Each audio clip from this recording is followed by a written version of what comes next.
Hi guys, myself Lokesh. Welcome to my YouTube channel.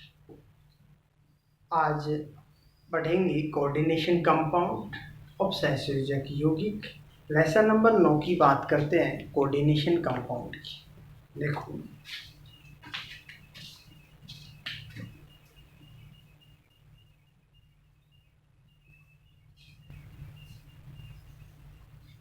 Coordination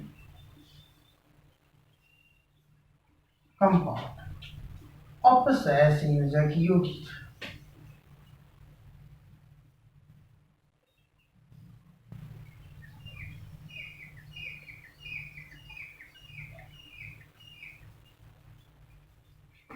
of संयोजक यौगिक coordination compound की बात करते हैं। लेसन नंबर 9 अक्सर एग्जाम के अंदर इसमें से 12th बोर्ड एग्जाम के अंदर इसमें से 3 नंबर का क्वेश्चन बन के आता है और बीएससी के अंदर इसमें से 10 नंबर का क्वेश्चन बन के आता है। यहाँ से शुरुआत करते हैं कोऑर्डिनेशन कंपाउंड की। सामान्यतः कोऑर्डिनेशन जो केमिस्ट्री होती है, कोऑर्डिनेट केमिस्ट्री होती है या कोऑर्डिनेशन केमिस्ट्री होती है, उसके अंदर कोऑर्डिनेट कंपाउंड्स का अध्ययन किया जाता है। नॉर्मल डेफिनेशन अपन बोल सकते हैं कि रसायन विज्ञान या रसायन विज्ञान की वह शाखा जिसके अंतर्गत कोऑर्डिनेट कंपाउंड्स का अध्ययन किया जाता है, कोऑर्डिनेशन केमिस्ट्री कहलाती है। नॉर्मल डेफिनेशन होती है। सामान्यतः ये जो कोऑर्डिनेट कंपाउंड होते हैं या कोऑर्डिनेशन केमिस्ट्री होती है, उसके अंदर कोऑर्डिनेट कंपाउंड्स का अध्ययन किया जाता है। और कोऑर्डिनेट कंपाउंड्स होते हैं उनकी यदि अपन डेफिनेशन की बात करते हैं तो इसकी डेफिनेशन कह सकते हैं कि वे यौगिक जिनमें केंद्रीय धातु परमाणु या आयन अन्य किसी उदासीन आयन अणु या आयनों के साथ में या परमाणुओं के साथ में उपसंयोजक बंधों द्वारा बंधित होता है, उसे ही क्या कहते हैं? उपसंयोजक यौगिक कहते हैं। सामान्यतः कोऑर्डिनेट जो कंपाउंड होते हैं उसके अंदर जो केंद्रीय धातु परमाणु होता है या फिर आयन होते हैं, अन्य किसी जो अणु होते हैं, अन्य किसी अणु या आयनों के साथ में उपसंयोजक बंध बनाते हैं। और जो उपसंयोजक बंध बनाते हैं तो उसके दौरान एक यौगिक का निर्माण होता है, उसे ही क्या कहते हैं? उपसंयोजक यौगिक कहते हैं। सामान्यतः उपसंयोजक यौगिक का निर्माण होता है तो उस उपसंयोजक यौगिक का निर्माण उपसंयोजक बंध के द्वारा होता है। इसको उपसंयोजक बंध को यहाँ पर समझने के लिए सबसे पहले हमारे को कि केमिकल बॉन्डिंग की आवश्यकता पड़ती है, जो कि अपन 11th क्लास के अंदर इसका अध्ययन करते हैं, केमिकल बॉन्डिंग का। आज यहाँ पर नॉर्मल देखेंगे केमिकल बॉन्डिंग क्या होती है, क्योंकि इस चैप्टर को विस्तारित रूप से समझने के लिए हमारे को केमिकल बॉन्डिंग का मतलब सीखना या फिर केमिकल बॉन्डिंग को एक बार रिपीट करना जरूरी है, क्योंकि उसके बगैर हम नहीं समझ पाएंगे कि मतलब कोऑर्डिनेट बॉन्ड कैसे बन रहा है, कोवैलेंट बॉन्ड कैसे बन रहा है या फिर आयनिक बॉन्ड कैसे बन रहा है। सबसे पहले देखो केमिकल बॉन्डिंग के अंदर 3 प्रकार की बॉन्डिंग का यहाँ पर अध्ययन करते हैं। एक आयनिक बॉन्डिंग, एक कोवैलेंट बॉन्डिंग और एक कोऑर्डिनेट बॉन्डिंग। अर्थात एक आयनिक बंध जो कि इलेक्ट्रोवैलेंट बॉन्ड भी बोलते हैं इसको, अर्थात इसके अंदर आयंस जो होते हैं उनके द्वारा मतलब आयनिक बंध का निर्माण होता है। अभी अपन देखेंगे यहाँ पर कि किस प्रकार से होता है। दूसरा होता है कोवैलेंट बॉन्ड, जो संयोजक यौगिक होते हैं उनके अंदर किस प्रकार से कोवैलेंट बॉन्डिंग का निर्माण होता है। और तीसरा होता है कोऑर्डिनेट बॉन्ड, उपसंयोजक बंध किस प्रकार से बनते हैं। इन तीनों प्रकार के बंधों, एक होता है धात्विक बंध होते हैं, उनकी यहाँ पर चर्चा नहीं करेंगे। तो इन तीनों की चर्चा मतलब शॉर्ट रूप में इनको देखने के बाद में हम समझेंगे कि एक्सप्लेन करेंगे कि कोऑर्डिनेशन कंपाउंड्स का निर्माण फिर कैसे होता है, उसकी अपन बाद में चर्चा करेंगे। अब देखो इसको समझने के लिए सबसे पहले अपन यहाँ बात करते हैं केमिकल बॉन्डिंग की।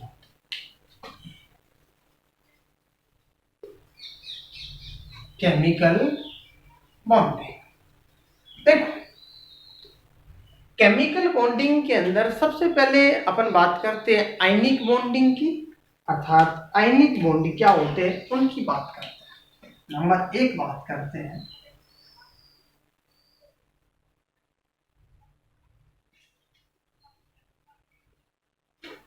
आयनिक बॉन्ड क्या होता है।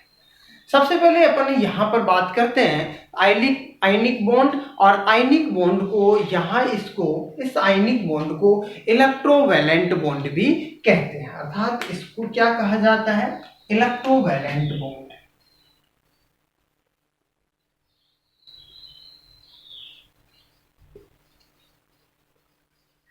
इलेक्ट्रोवैलेंट बॉन्ड भी कहा जाता है।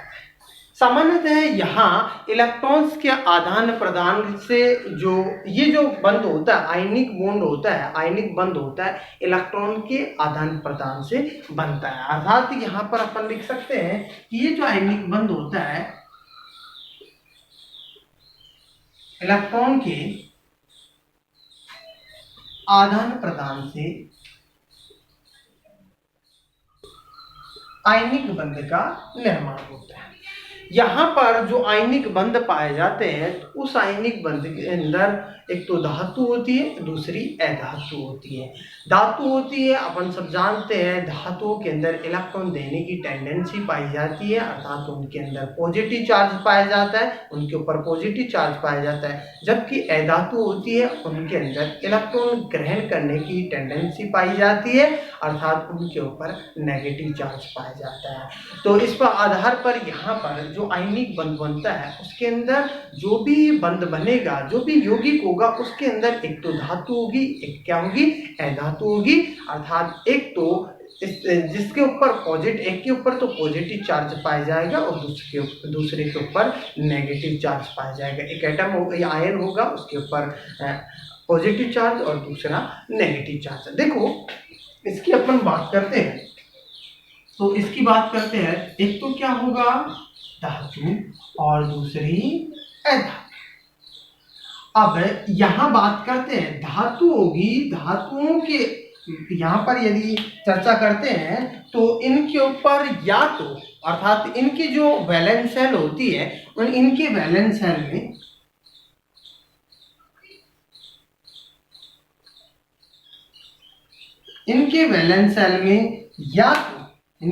शेल में या तो एक इलेक्ट्रॉन या 2 या 3 या फिर 4 इलेक्ट्रॉन पाए जाते हैं।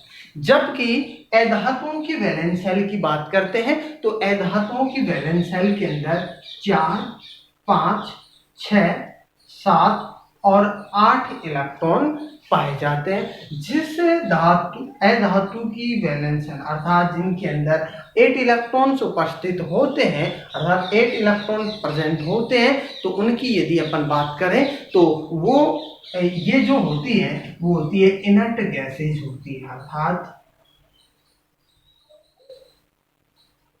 ये क्या होती है, इनर्ट गैस होती है, अक्रिय गैस होती है।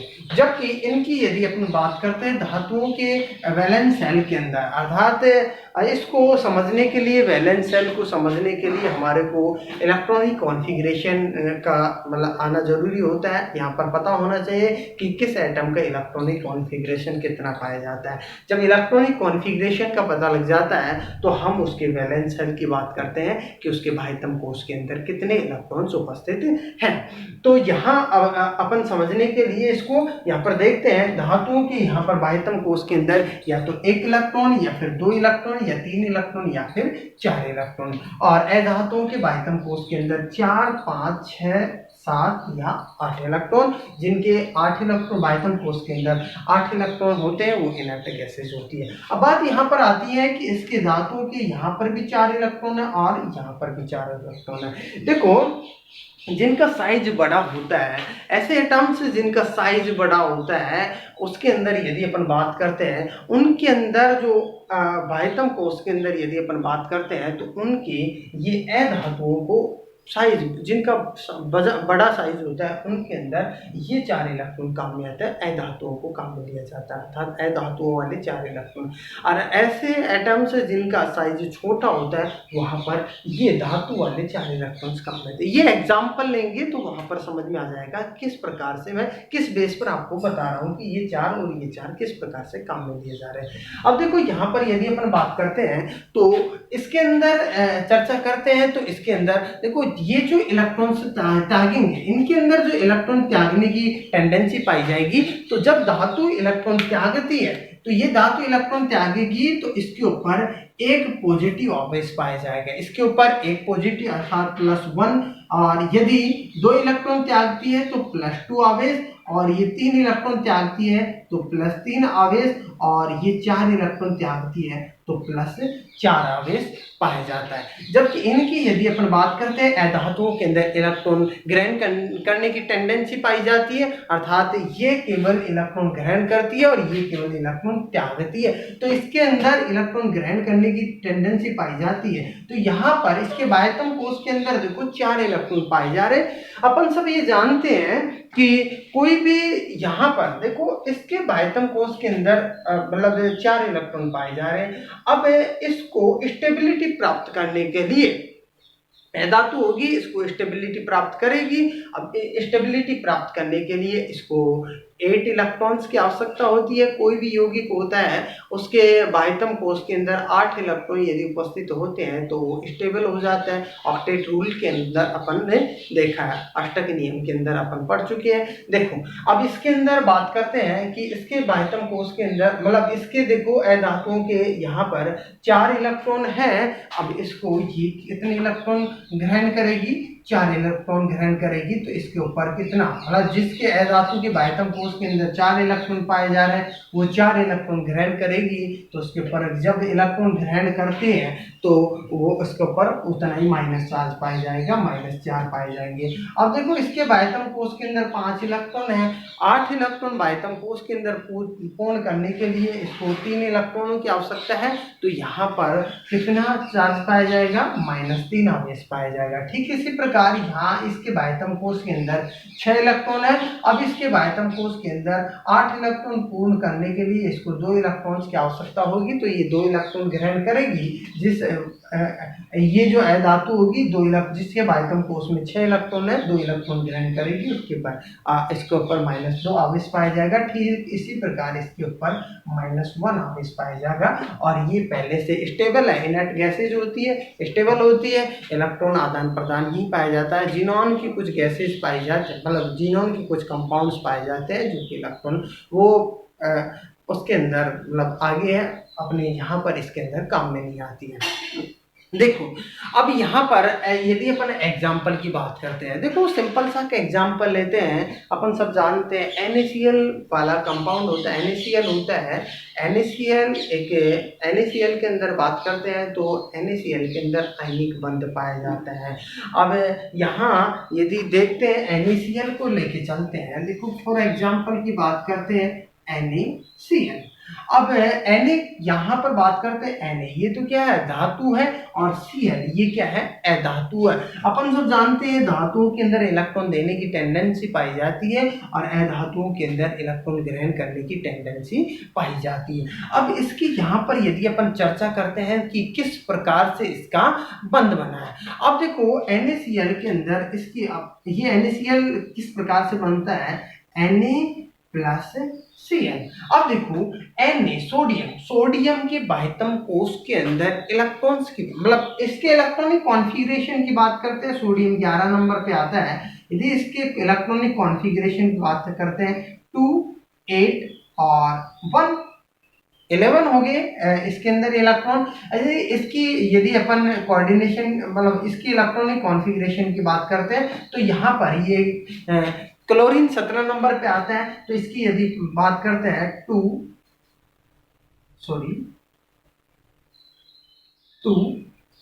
8 और 6, अब ये कितना हो गया, ये हो गया 17 अर्थात 17 हो गए 17। अब देखो इसके बाह्यतम कोश के अंदर कितने इलेक्ट्रॉन है, एक इलेक्ट्रॉन है।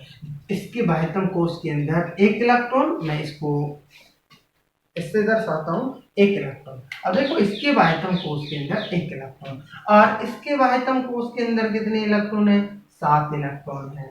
इस प्रकार से कितने इलेक्ट्रॉन है? 7 इलेक्ट्रॉन। इसके बाह्यतम कोश के अंदर 7 इलेक्ट्रॉन। अब देखो यहाँ से यदि सोडियम एक इलेक्ट्रॉन त्यागता है, एक इलेक्ट्रॉन क्या करता है? त्यागता है। तो एक इलेक्ट्रॉन यदि सोडियम त्यागता है तो उसके दौरान सोडियम के ऊपर धनावेश पाया जाएगा।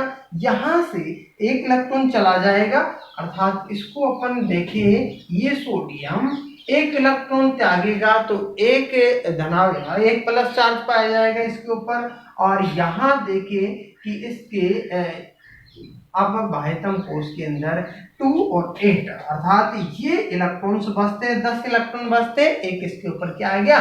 पॉजिटिव चार्ज आ गया। यदि यहाँ इसकी क्लोरीन की बात करते हैं तो क्लोरीन की देखो, ये क्लोरीन, अब इस क्लोरीन की बात करते हैं तो क्लोरीन के बाह्यतम कोश के अंदर देखो यहाँ पर 7 इलेक्ट्रॉन पाए जा रहे हैं। अब इसको एक इलेक्ट्रॉन की आवश्यकता है, तो ये सोडियम से एक इलेक्ट्रॉन क्या करेगा? ग्रहण करेगा। क्लोरीन एक इलेक्ट्रॉन ग्रहण करती है, तो इसके बाह्यतम कोश के अंदर कितने इलेक्ट्रॉन हो जाते हैं? 8 इलेक्ट्रॉन हो जाते हैं। अर्थात इसके बाह्यतम कोश के अंदर 8 इलेक्ट्रॉन, अर्थात 2, 8 और 8। इस प्रकार से इसके ऊपर क्या पाया जाएगा? ऋणात्मक आवेश पाया जाएगा। ये 10 इलेक्ट्रॉन किसके, मतलब जिस ऐसा कोई एलिमेंट्स जिसके पास में 10 इलेक्ट्रॉन होते हैं, अर्थात जिनके इलेक्ट्रॉनिक कॉन्फ़िगरेशन 10 होता है, वो क्या होता है? यहाँ अपन बात करें नियोन, नियोन होता है, अर्थात ये क्या है? इनर्ट गैस है। स्टेबिलिटी, स्टेबिलिटी, अब देखो इनर्ट गैस है ये, जिसका जो नियोन 10 नंबर पे आती है। एक क्लोरीन की बात करते हैं, क्लोरीन ने एक इलेक्ट्रॉन ग्रहण किया, और ये क्या है?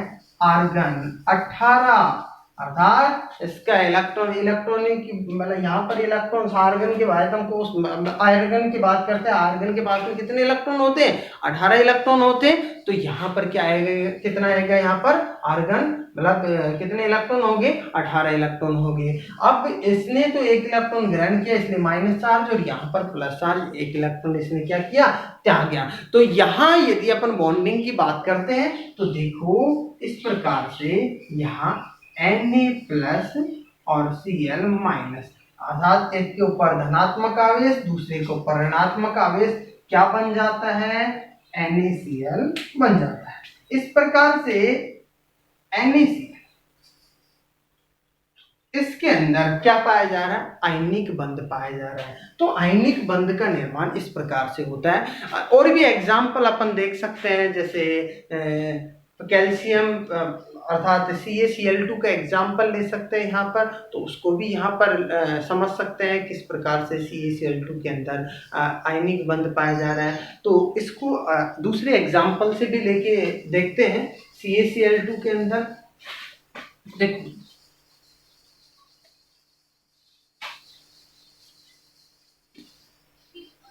CaCl2 की यदि अपन बात करते हैं, CaCl2 की यदि अपन बात करते हैं तो देखो C है कैल्शियम, कैल्शियम 20 नंबर पे आता है। इसकी यदि चर्चा करें 2, 8, 8 और 2, ये आता है कैल्शियम। अर्थात अब इसके बाह्यतम कोश के अंदर यहाँ पर कितने इलेक्ट्रॉन? 2 इलेक्ट्रॉन। धातु है कैल्शियम, 2 इलेक्ट्रॉन त्यागेगी। अब जब ये 2 इलेक्ट्रॉन त्यागेगी तो क्या आएगा? इसके ऊपर +2 आवेश पाया जाएगा, अर्थात ये कैल्शियम है। अब क्लोरीन की बात करते हैं तो यहाँ पर क्या है? ये क्लोरीन, क्लोरीन है। क्लोरीन की अभी अपन ने चर्चा की है, 17 और 2, 8, 7। एक क्लोरीन को एक इलेक्ट्रॉन की आवश्यकता है, और यहाँ कैल्शियम है, 2 इलेक्ट्रॉन त्यागेगी, इसके पास में 2 इलेक्ट्रॉनों की अधिकता है। अर्थात ये कहें कि इसके अंदर 2 इलेक्ट्रॉन इस प्रकार से पाए जा रहे हैं, और इसके पास 7 इलेक्ट्रॉन पाए जा रहे हैं। बाह्यतम कोश के अंदर इसके पास 2 इलेक्ट्रॉन पाए जा रहे हैं। तो यहाँ से इसको मतलब 2 कर दिया जाता है। 2 क्लोरीन एक इलेक्ट्रॉन लेंगे, इसको 2Cl हो गया, तो 2 इलेक्ट्रॉन इससे ग्रहण करेंगे। यदि ये 2 इलेक्ट्रॉन इससे ग्रहण करते हैं तो यहाँ पर यदि अपन चर्चा करें तो इस प्रकार से, मतलब यहाँ पर यदि अपन बात करते हैं तो ये कैल्शियम, सॉरी देखो कैल्शियम और इसके ऊपर कितना आवेश, +2 आवेश। अब यहाँ पर चर्चा करें इलेक्ट्रॉन्स की 2, 8 और 8, अर्थात 18 इलेक्ट्रॉन्स बचे इसके अंदर। आर्गन बचा ना, अक्रिय गैस 18, स्टेबिलिटी प्राप्त होगी इसको। 2 इलेक्ट्रॉन त्याग दिया, धातु है, 2 इलेक्ट्रॉन त्याग दी। साथ ही साथ यदि अपन इसकी बात करें तो क्लोरीन की बात करते हैं तो देखो ये क्लोरीन, कितनी क्लोरीन है, 2 क्लोरीन, अर्थात ये 2 क्लोरीन -1 चार्ज पाया जा रहा है इसके ऊपर। और इसके इलेक्ट्रॉन्स की बात करते हैं 2, 8, 8, वही आर्गन 18 नंबर। अर्थात इसको अपन इस प्रकार से लिख सकते हैं Ca+2 और Cl, अर्थात इसको अपन इस प्रकार से इसको लिख सकते हैं Ca+2 और इसको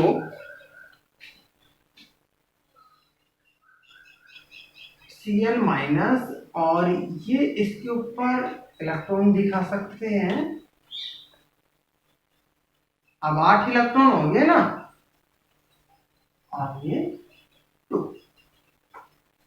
इस प्रकार से CaCl2 का निर्माण होता है, अर्थात CaCl2। ये तो था आयनिक बॉन्ड किस प्रकार से पाया जाता है, अर्थात इलेक्ट्रॉन्स के आदान प्रदान से। यहाँ पर इलेक्ट्रॉनों का क्या हुआ, आदान प्रदान हुआ, इलेक्ट्रॉन्स के आदान प्रदान से आयनिक बंध पाया जाता है। अब अपन बात करते हैं दूसरा बंध कौन सा रहेगा, यहाँ पर कोवैलेंट बॉन्ड। देखो कोवैलेंट बॉन्ड की बात करते हैं। नंबर 2,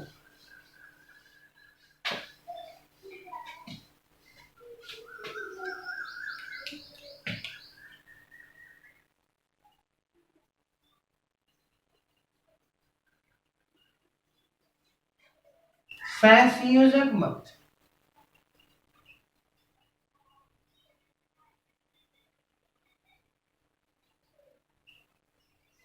सहसंयोजक बंध, देखो कोवैलेंट बॉन्ड की बात करते हैं अपन। कोवैलेंट बॉन्ड 2 परमाणुओं के मध्य इलेक्ट्रॉनों की साझेदारी से बनता है, अर्थात 2 परमाणुओं के मध्य इलेक्ट्रॉनों के साझेदारी के दौरान कोवैलेंट बॉन्ड का निर्माण होता है। अर्थात 2 परमाणु होते हैं, कोई भी 2 परमाणु, वो आपस में इलेक्ट्रॉन के क्या करते हैं, साझा करते हैं तो उसके बाह्यतम कोश के अंदर 8 इलेक्ट्रॉन्स पाए जाएंगे, अष्टक रूल फॉलो करेंगे। और जब अष्टक रूल फॉलो करेंगे तो स्टेबिलिटी पाई जाएगी, और स्टेबिलिटी पाई जाएगी तो वो स्थायी यौगिक का निर्माण करेंगे। देखो इसको समझने के लिए यहाँ पर जो काम में आती है वो नॉन मेटल काम में आती है, अर्थात नॉन मेटल और नॉन मेटल होती है, वो दोनों यहाँ पर काम में आती है। अर्थात ये कहें कि नॉन मेटल और प्लस नॉन मेटल, अर्थात ये जो नॉन मेटल होती है वो ये इलेक्ट्रॉन ग्राही, इलेक्ट्रॉन एक्सेप्टर होती है, दूसरी भी इलेक्ट्रॉन क्या होती है, ग्राही होती है, इलेक्ट्रॉन एक्सेप्टर होती है। अब देखो इसको भी इलेक्ट्रॉन की आवश्यकता होती है और इसको भी इलेक्ट्रॉन की आवश्यकता होती है, और उसके दौरान ये इलेक्ट्रॉन, मतलब जब दोनों के इलेक्ट्रॉनों की आवश्यकता होती है तो उसके दौरान ही ये क्या बनाते हैं, यौगिक का निर्माण करते हैं। कैसे, इसको देखो एग्जाम्पल के रूप में अपन समझेंगे। यहाँ पर एक एग्जाम्पल लेते हैं, अर्थात ये दोनों इलेक्ट्रॉनों की क्या करते हैं, इलेक्ट्रॉन्स की क्या करते हैं, साझेदारी करते हैं। क्या करते हैं, इलेक्ट्रॉन्स की साझेदारी। ये नॉन मेटल और ये नॉन मेटल इलेक्ट्रॉनों की क्या करते हैं, साझेदारी करते हैं। फॉर एग्जाम्पल से इसको समझते हैं अपन। जैसे मैं बात करता हूँ Cl2 की बात करता हूँ। देखो फॉर एग्जाम्पल मैं लेता हूँ Cl2, मैंने Cl2 लिया। अब यहाँ पर बात करते हैं Cl2 की, तो ये Cl है। अपन ने अभी देखा है इसके बाह्यतम कोश में 7 इलेक्ट्रॉन पाए जाते हैं। दूसरा ये Cl है, इसके बाह्यतम कोश में भी कितने इलेक्ट्रॉन पाए जा रहे हैं, 7 इलेक्ट्रॉन पाए जा रहे हैं। इसको इस प्रकार से दिखाते हैं अपन, ये 7 इलेक्ट्रॉन पाए जा रहे हैं, 7 इलेक्ट्रॉन और इसके बाह्यतम कोश में 7 इलेक्ट्रॉन। अब देखो इसको दोनों, मैंने क्या कहा है अभी कि ये भी इलेक्ट्रॉन ग्राही और ये भी क्या है, इलेक्ट्रॉन ग्राही है। तो इन दोनों को इलेक्ट्रॉन्स की आवश्यकता होती है। अब इसको एक इलेक्ट्रॉन की आवश्यकता है और इसको भी एक इलेक्ट्रॉन की आवश्यकता है। अब ये दोनों एक एक इलेक्ट्रॉन का क्या करते हैं, साझा करते हैं। एक एक इलेक्ट्रॉन का साझा करते हैं तो उसके दौरान इसके दौरान यहाँ यदि एक एक इलेक्ट्रॉन्स का साझा करते हैं तो इस प्रकार से ये एक इलेक्ट्रॉन का साझा करेगा और ये Cl भी एक इलेक्ट्रॉन का साझा करेगा। तो यहाँ पर क्या हो जाता है, इसके अंदर 2 इलेक्ट्रॉन्स हो जाते हैं, अर्थात इसके बाह्यतम कोश के अंदर भी कितने इलेक्ट्रॉन, 8 इलेक्ट्रॉन हो गए। अब इसके बाह्यतम कोश के अंदर भी कितने इलेक्ट्रॉन हो गए, 8 इलेक्ट्रॉन हो गए। इस प्रकार से इसको अपन किस प्रकार से प्रदर्शित कर सकते हैं, ये Cl और ये कोवेलेंट बॉन्ड और ये Cl, कोवेलेंट बॉन्ड को इस प्रकार से दर्शाते हैं। इस बॉन्ड के अंदर कितने इलेक्ट्रॉन हैं, 2 इलेक्ट्रॉन। कोई भी बॉन्ड होता है, किसी प्रकार का बॉन्ड होता है, चाहे आयनिक बॉन्ड हो या कोवेलेंट बॉन्ड हो या कोऑर्डिनेट बॉन्ड हो, किसी भी प्रकार का बॉन्ड होता है, उसके अंदर, उस बॉन्ड के अंदर हमेशा 2 इलेक्ट्रॉन्स ही प्रेजेंट होते हैं। नेक्स्ट और भी एग्जाम्पल की अपन चर्चा कर सकते हैं। इसके अंदर एक और एग्जाम्पल की यदि अपन चर्चा करते हैं, जैसे मैं H2 की बात करता हूँ। फॉर एग्जाम्पल यहाँ लेता हूँ दूसरा एग्जाम्पल H2 की यदि अपन चर्चा करते हैं तो देखो ये हाइड्रोजन, इसके बाह्यतम कोश में 1 इलेक्ट्रॉन और दूसरा हाइड्रोजन इसके बाह्यतम कोश में भी क्या है, 1 इलेक्ट्रॉन है। इसके बाह्यतम कोश में 1 इलेक्ट्रॉन, इसके बाह्यतम कोश में इलेक्ट्रॉन, और ये दोनों हाइड्रोजन हैं वो एक एक इलेक्ट्रॉन का क्या करते हैं, साझा करते हैं। अब ये एक एक इलेक्ट्रॉन का साझा करते हैं तो अब इसके बाह्यतम कोश में कितने हो गए, 2 इलेक्ट्रॉन हो गए, क्योंकि अब ये क्या हो गया, अब स्टेबिलिटी प्राप्त कर ली इन्होंने, हाइड्रोजन ने, अर्थात ये क्या बन गया, H2 का निर्माण हो गया। इसके अंदर भी कितने इलेक्ट्रॉन हैं, 2 इलेक्ट्रॉन, इस बॉन्ड के अंदर भी 2 इलेक्ट्रॉन। नेक्स्ट इसके बाद में बात करते हैं, नंबर 3 की बात करते हैं अपन, कोऑर्डिनेट बॉन्ड क्या होता है। कोऑर्डिनेट बॉन्ड की बात करते हैं। देखो इसके अंदर एक और एग्जांपल की चर्चा करते हैं अपन, जैसे ये Cl2 हो गया। कोऑर्डिनेट बॉन्ड से पहले एक छोटा सा एग्जांपल और लेते हैं, O2, यहां देखो ये ऑक्सीजन और दूसरा ये ऑक्सीजन। अब इसके बाह्यतम कोश में, इस ऑक्सीजन के बाह्यतम कोश में कितने इलेक्ट्रॉन है, 6 इलेक्ट्रॉन। इस प्रकार से इसके बाह्यतम कोश में भी कितने इलेक्ट्रॉन, 6 इलेक्ट्रॉन। इस ऑक्सीजन को 2 इलेक्ट्रॉन्स की आवश्यकता है और इस ऑक्सीजन को भी 2 इलेक्ट्रॉन्स की आवश्यकता है। ये ऑक्सीजन इसके साथ में 2 इलेक्ट्रॉन्स का साझा करेगा और ये ऑक्सीजन इसके साथ में 2 इलेक्ट्रॉन का साझा करेगा। कोई भी एलिमेंट्स होता है जितने इलेक्ट्रॉन्स का साझा करता है उतने ही बंध बनते हैं उसके अंदर। अब यहाँ पर जो बंध बनेगा वो दो बंध बनेंगे, एक साथ 2 इलेक्ट्रॉन्स का साझा करते हैं तो 2 बंध बनेंगे। 3 इलेक्ट्रॉन्स का एक साथ साझा करते हैं तो 3 बंध बनेंगे यहाँ पर। और यदि एक इलेक्ट्रॉन्स का साझा करते हैं तो एक बंध बनेगा। 4 इलेक्ट्रॉन्स का एक साथ साझा नहीं होता है, अलग अलग प्रकार से सिंगल, मतलब यहाँ पेयरिंग के रूप में एक साथ साझा नहीं होगा, मतलब सिंगल एक इलेक्ट्रॉन्स का साझा होगा। देखो अब यहाँ इसकी यदि अपन बात करते हैं इसके अंदर, तो इस ऑक्सीजन ने एक साथ यहाँ पर ये ऑक्सीजन इसके साथ में साझा किया इसने, और दूसरे ने मतलब इसने इसके साथ इलेक्ट्रॉन्स का साझा किया। इस प्रकार से ये दो दो इलेक्ट्रॉन्स का क्या कर रहे हैं, साझा कर रहे हैं। और यहाँ दो दो इलेक्ट्रॉन्स का साझा करते हैं तो ये ऑक्सीजन और ये ऑक्सीजन, और किस प्रकार से, इस प्रकार से बंध बनता है। यहाँ पर ये इलेक्ट्रॉन, सॉरी ये इलेक्ट्रॉन और इस प्रकार से इसके अब बाह्यतम कोश में कितने इलेक्ट्रॉन हो गए, यहाँ पर 2 इलेक्ट्रॉन इसमें, 2 इलेक्ट्रॉन इसमें, इसके बाह्यतम कोश में 8 इलेक्ट्रॉन, इसके बाह्यतम कोश में भी 8 इलेक्ट्रॉन। अब देखो ये इस प्रकार से इसके अंदर ऑक्सीजन की बात की है, Cl2 की बात की है, H2 की बात की है, और भी एग्जाम्पल HCl की बात कर सकते हैं, और एग्जाम्पल ले सकते हैं HCl। देखो HCl, अब HCl के अंदर बात करें हाइड्रोजन और क्लोरीन, और इसकी यदि अपन चर्चा करते हैं तो इसके बाह्यतम कोश में 1, इसके बाह्यतम कोश में 7। अब इसने तो इसके साथ में, सॉरी इसने इसके साथ में, इसके साथ में इसने एक एक इलेक्ट्रॉन का आपस में साझा किया। अब ये एक एक इलेक्ट्रॉन का साझा करते हैं तो अब इसके बाह्यतम कोश में कितने इलेक्ट्रॉन हो गए, अर्थात ये इसके बाह्यतम कोश में 8 इलेक्ट्रॉन, इसके बाह्यतम कोश में 2 इलेक्ट्रॉन। तो इस प्रकार से इसका निर्माण होता है, HCl का निर्माण होता है। ये क्लोरीन।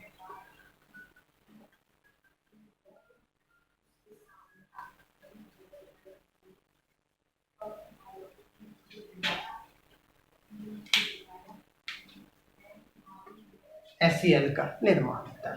अब देखो यहाँ जो इलेक्ट्रॉन्स पाए जा रहे हैं वो इसके अंदर कोवैलेंट बॉन्ड के अंदर एक एक इलेक्ट्रॉन्स का साझा हो रहा है। इसमें यहाँ पर देखें यदि पेयर्स के रूप में साझा हो, पेयर्स रूप के रूप में यदि इलेक्ट्रॉन्स पाए जाते हैं तो उनको सिंगल करना पड़ता है। यदि सिंगल कर देते हैं तो आपस में एक एक बंध बना सकते हैं। यदि वो पेयर्स के रूप में होते हैं तो कभी भी कोवैलेंट बॉन्ड बनने के लिए, मतलब जब भी कोवैलेंट बॉन्ड बनता है तो यहाँ सिंगल इलेक्ट्रॉन्स को साझा करना पड़ता है। अर्थात ये कहें अपन इसको ये समझ सकते हैं, यदि पेयर्स के रूप में इलेक्ट्रॉन्स पाए जाते हैं, अर्थात कोई भी ये कहें कपल पाया जाता है, अर्थात मैरिड बॉय जो होता है और गर्ल्स होती हैं तो वो एक साथ पाए जाते हैं, उसको मतलब बॉन्डिंग करने के लिए, मतलब अन्य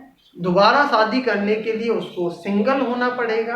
अर्थात यहाँ पर भी किसी भी एलिमेंट्स की यदि बात करते हैं, यहाँ एक साथ, मतलब ये कि इसने इसके साथ इलेक्ट्रॉन्स का साझा किया, इसने इसके साथ में, मतलब पेयर के रूप में नहीं पाए जा रहे। यदि पेयर्स के रूप में एक साथ दूसरे एटम को इलेक्ट्रॉन दिया जाता है तो वो तो कोऑर्डिनेट बॉन्ड के अंदर आता है, यहाँ उसको सिंगल होना पड़ेगा। अगर कोई मैरिड है उसको अनमैरिड, मतलब ये कहें कि उसको पहले तलाक देना पड़ेगा और उसके बाद में दोबारा से शादी करनी पड़ेगी। ठीक इसी प्रकार यहाँ पर एग्जाम्पल ले सकते हैं अपन कि पहले उसको एक इलेक्ट्रॉन को निकालना होगा और एक इलेक्ट्रॉन का फिर साझा करना होगा, फिर से दूसरा जो इलेक्ट्रॉन है फिर से साझा करना होगा। तो इसको अपन इस प्रकार से समझ सकते हैं। देखो तीसरी यदि अपन बात करते हैं वो होती है कोऑर्डिनेशन बॉन्ड। तीसरे नंबर का कौन सा होता है, कोऑर्डिनेशन बॉन्ड। इसको समझते हैं।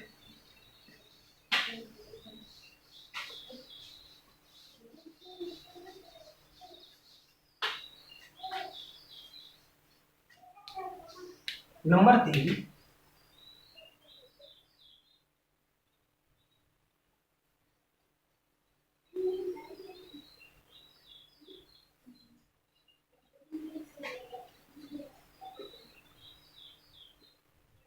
Coordination bond. देखो इस कोऑर्डिनेशन बॉन्ड को डेटिव बॉन्ड भी कहते हैं। इसको कौन सा बॉन्ड कह सकते हैं, इसको कोऑर्डिनेशन बॉन्ड को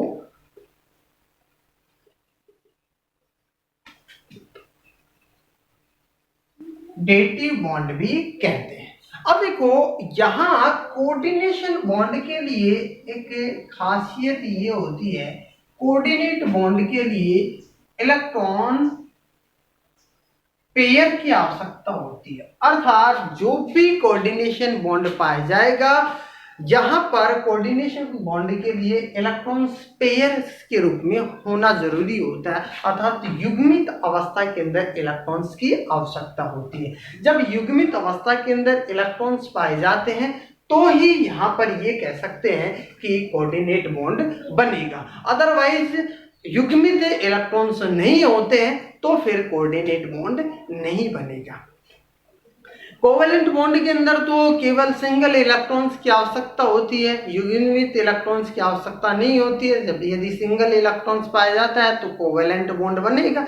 यहाँ पर कोऑर्डिनेट बॉन्ड के लिए युग्मित इलेक्ट्रॉन अर्थात पेयर्स के रूप में इलेक्ट्रॉन्स का होना जरूरी होता है। फॉर एग्जाम्पल यदि अपन बात करते हैं, जैसे कोई भी एग्जाम्पल ले, यहाँ पर अपन बात करते हैं, देखो ए, इसके पास में 2 इलेक्ट्रॉन है, बी, इसके पास में इलेक्ट्रॉन की कमी है, अर्थात ये कहें ये बी, इसके पास में इलेक्ट्रॉन्स की कमी है। तो जिसके पास में इलेक्ट्रॉन की अधिकता है, पेयर के रूप में इलेक्ट्रॉन्स पाए जाते हैं, वो इलेक्ट्रॉन डोनेट करता है और एक साथ 2 इलेक्ट्रॉन डोनेट करता है, और जिसके पास में इलेक्ट्रॉन की कमी होती है वो इलेक्ट्रॉन ग्रहण करता है। अर्थात यहाँ ए के पास में इलेक्ट्रॉनों की अधिकता है, एक साथ 2 इलेक्ट्रॉन देगा, किसको देगा? बी को एक साथ 2 इलेक्ट्रॉन देगा। जब यह एक साथ 2 इलेक्ट्रॉन देगा तो इसको अपन इस प्रकार से प्रदर्शित करते हैं, इस प्रकार से इसको प्रदर्शित करते हैं। तो ये जो बॉन्ड होता है इसे ही कोऑर्डिनेट बॉन्ड कहा जाता है, अर्थात इस बॉन्ड को क्या कहा जाता है? कोऑर्डिनेट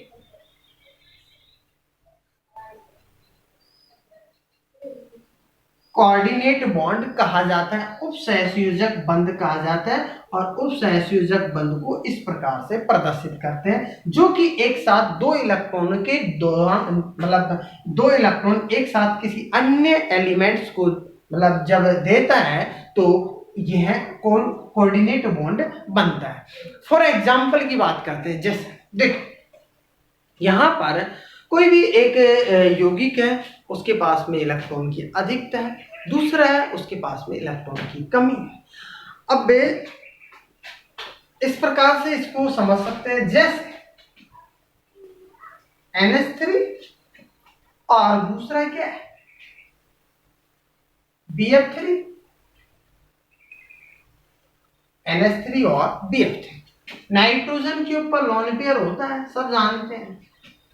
यहां पर बोरॉन है, इलेक्ट्रॉन्स की कमी होती है, सब जानते हैं। बायतम कोष के अंदर इसके पास में इलेक्ट्रॉन्स की कमी है, 3 इलेक्ट्रॉन पाए जाते हैं बायतम कोष के अंदर, 3 फ्लोरीन है, 6 हो गए, 2 इलेक्ट्रॉन की कमी है। इसका ऑक्टेट फुल हो रहा है, 5 इलेक्ट्रॉन इसके बायतम कोष के अंदर, 3 ये रहे, 8 इलेक्ट्रॉन हो गए। अब 2 इलेक्ट्रॉन यहाँ पाए जा रहे, अर्थात इसके अंदर पेयर के रूप में इलेक्ट्रॉन्स पाए जा रहे हैं, लॉन पेयर के रूप में यहाँ पर एक साथ 2 इलेक्ट्रॉन पाए जा रहे हैं, युग्मित अवस्था के अंदर पाए जाते हैं। अब देखो इनके मध्य यदि अपन बात करते हैं, इन दोनों के मध्य यदि बंधन की बात करते हैं, बॉन्डिंग, कोवेलेंट बॉन्डिंग की बात करते हैं, तो इस प्रकार से समझ सकते हैं अपन, ये नाइट्रोजन और इसके पास, ये कहें कि नाइट्रोजन और इसके पास, अपन इसको इस प्रकार से दर्शाएं, ये हाइड्रोजन और ये हाइड्रोजन, और दूसरा ये बोरॉन, ये फ्लोरीन और ये। अब इसके पास इलेक्ट्रॉनों की कमी है, इसके पास इलेक्ट्रॉनों की अधिकता है, इसके पास इलेक्ट्रॉन की कमी है और इसके पास इलेक्ट्रॉन की इसके पास कमी है, इसके पास अधिकता है। तो देखो ये एक साथ 2 इलेक्ट्रॉन क्या करेगा? नाइट्रोजन इसको चाहिएगा। जब इसको 2 इलेक्ट्रॉन देता है तो ये जो बनने वाला जो बंध होता है, इसे ही कौन सा बंध कहते हैं? कोऑर्डिनेट बॉन्ड कहते हैं।